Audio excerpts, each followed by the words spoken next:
చిరంజీవి గారి తాతగారి పిక్చర్ ఇప్పటి వరకు నాకు తెలిసి మేమైతే చూడలేదండి. మా అమ్మగారి తండ్రి గారు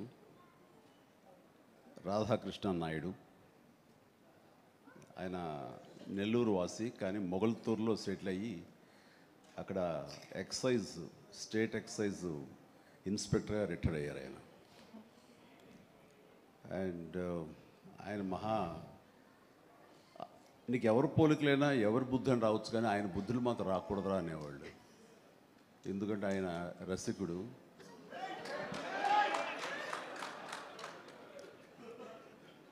ఇద్దరు ఇంట్లో ఉండేవాళ్ళు, నాకు ఇద్దరు అమ్మమ్మలు. వీళ్ళిద్దరి మీద అలిగితే మూడో వ్యక్తి పాపం ఎవరో ఒక అన్నీ కోల్పోయిన ఒక వ్యక్తి అనమాట, జాలి కొలేది ఆవిడకి అతి దగ్గర అయ్యారు ఆయన. అలా మూడు మనకు తెలిసి 4-5 ఉన్నాయేమో మనకు తెలియదు. అందుకని నువ్వు ఈ ఫిలిం ఇండస్ట్రీకి వెళ్తున్నావు, అవకాశాలు ఎక్కువ ఉంటాయి, జాగ్రత్త. ఆయన మాత్రం ఆదర్శంగా తీసుకోవద్దు అన్నారు. నేను తీసుకోలేదమ్మా.